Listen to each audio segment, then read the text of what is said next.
ఈసారి మహిళా దినోత్సవంలో మీరు చూస్తున్న ప్రత్యేకత ఏంటండి?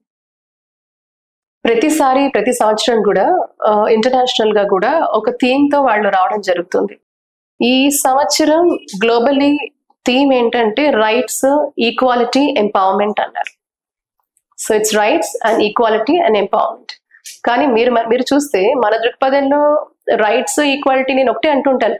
ప్రతిసారి కూడా చాలా మంది అంటూ ఉంటారు, మన హక్కుల కోసం మనం పోరాటం చేయాలి, మన ఒక్క స్వేచ్ఛ కోసం మనం పోరాటం చేయాలి. నేనేమంటాను, పోరాటం చేయాల్సిన అవసరం ఏముంది? You have to demonstrate. It's high time that you realise.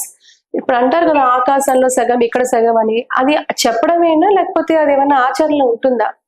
So మనకి అనాదిగా మన సంస్కృతిలో కూడా ఎప్పుడూ కూడా చూడండి, మనకి మహిళకి చాలా అత్యున్నతమైన స్థానాన్ని ఇచ్చారు అన్నిటికంటే. అందుకే మన వేదాల సారమే మాతృదేవోభవ, పితృదేవోభవ, ఆచార్య దేవోభవ, అతిథి దేవోభవ అన్నారు. అంటే ఫస్ట్ స్థానం ఎవరికి ఇచ్చారు? మాతృస్థానానికే ఇచ్చారు.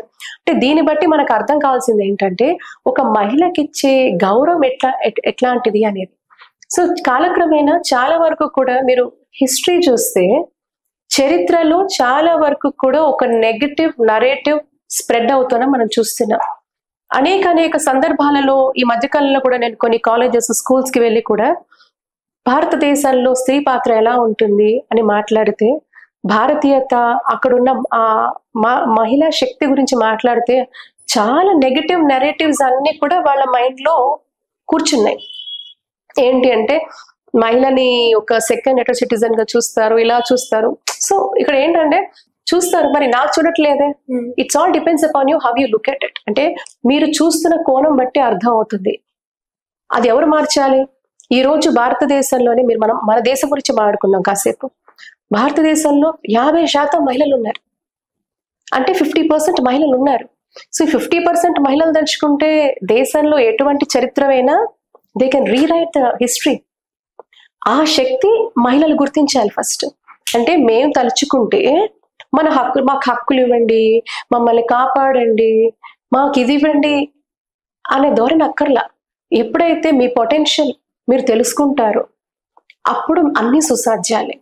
లేనంత కాలం మన హక్కుల గురించి మనం ఇలా ఫైట్ చేస్తూ మాటలకే పరిమితం అవుతాం. ఎందుకు అవ్వాలి అంటాను నేనైతే. You start demonstrating. చాలా మంది కూడా కొంతమంది అడుగుతూ ఉంటారు, మహిళా కోటాలో రేపొద్దున ఇలా చేయొచ్చు. నేనంట, మహిళా కోటా ఇవ్వకండి. నేనైతే అలా కూడా అంటా, నేను ఈక్వాలిటీ ఉన్నప్పుడు నేను జనరల్ కోటాలోనే ఫైట్ చేస్తా, జనరల్ కోటాలో నేను పోరాడతా.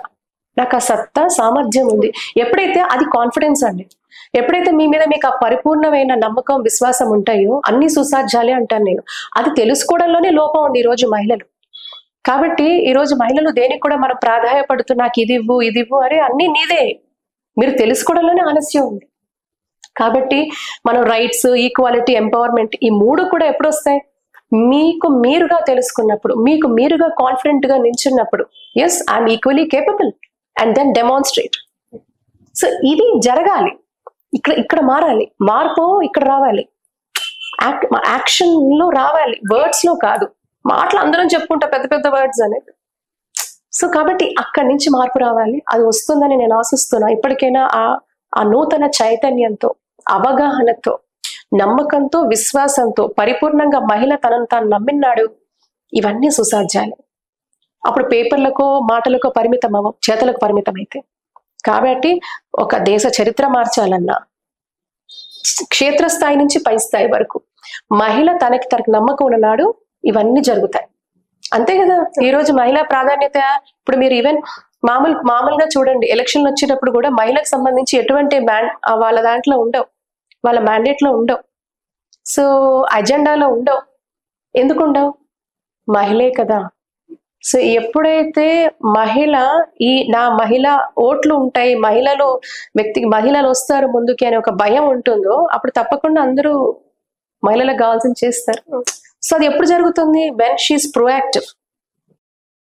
తను ప్రోయాక్టివ్ గా ముందున్నప్పుడే జరుగుతుంది, శాసించగలిగినప్పుడే జరుగుతుంది.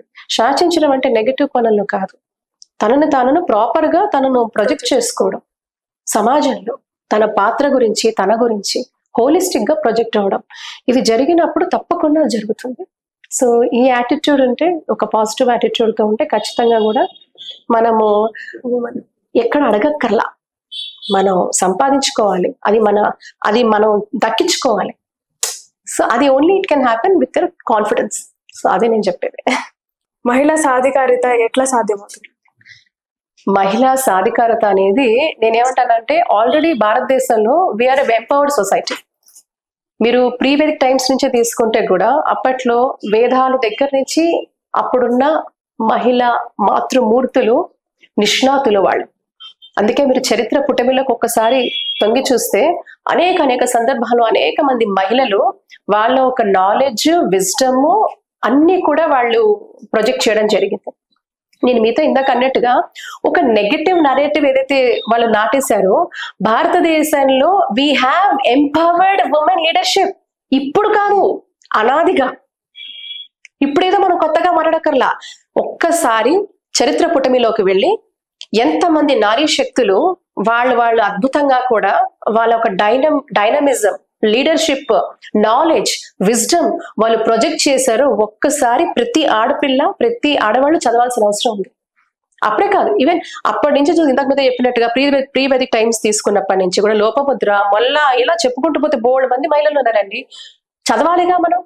చరిత్ర తెలుసుకోకపోతే మనం ఎందుకు పనికిరా? ముందు చరిత్ర తెలుసుకోవాలి. అండ్ మరీ ముఖ్యంగా నేను ఈ మధ్య కాలంలో కూడా వేరే పాఠశాలలో వెళ్ళి మాట్లాడినప్పుడు ఎంత రాంగ్ నెరేటివ్, ఈ దేశంలో ఆడవాళ్ళకి స్వేచ్ఛ లేదు, హక్కు లేదు, ఎవరు చెప్పారు మీకు? అనాదిగా ఉంది, మనం తెలుసుకోవట్లా. తెలుసుకున్న నాడు అన్ని సుసాధ్యాలే. ఈవెన్ ప్రీ ఇండిపెండెన్స్ టైంలో కూడా భారతదేశ స్వాతంత్ర ఉద్యమంలో కూడా అనేక మంది ఆడవాళ్ళు, ఆడపిల్లలు అటు ఉత్తరాన్ని నుంచి దక్షిణం వరకు దేశ నలుమూలలా అనేక మంది ఆడవాళ్ళు స్వాతంత్ర ఉద్యమంలో పాల్గొన్నారండి. నాకు చెప్తుంటే కూడా ఐ కెన్ ఫీల్ ఇట్ అన్నమాట.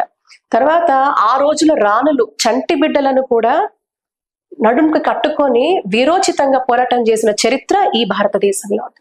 మరి ఎవరండి చెప్పింది మనకి ఎంపవర్మెంట్ లేదని? We are empowered society. ఇప్పుడుగా కాదు, అనాదిగా వీఆర్ ఎంపవర్డ్ సొసైటీ.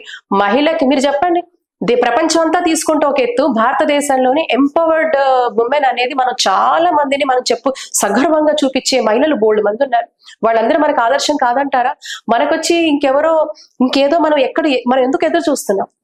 ఎందుకోసం? ఒక్కసారి మన డిఎన్ఏలో ఉంది.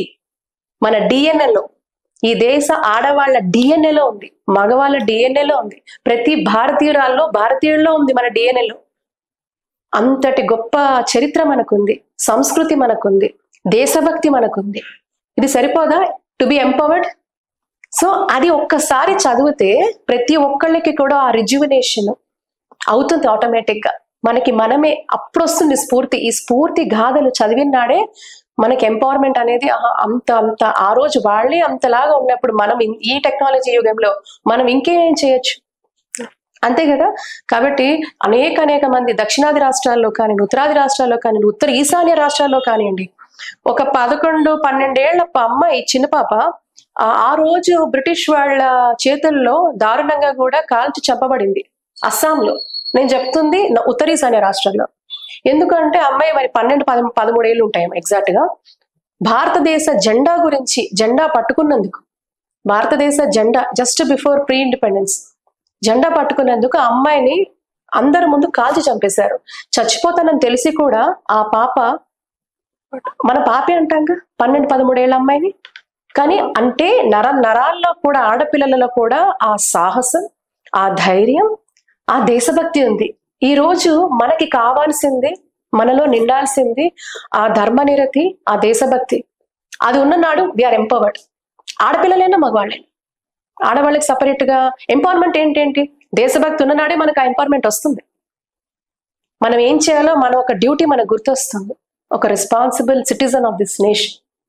కాబట్టి ఒక్కసారి చరిత్ర పుటమిలోకి వెళ్ళి ఎంత ఎంపవర్డ్ గా వాళ్ళు ఉన్నారు, మనం ఎందుకు లేకపోతున్నామని ప్రశ్నించుకుంటే ఈ రోజు నారీమణులందరికీ కూడా ఆ శక్తి వస్తుంది.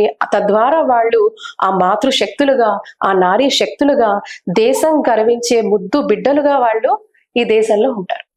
ఈ దేశాన్ని గర్వించే బిడ్డలుగా వాళ్ళు తయారవుతారు. That is the true definition of women empowerment.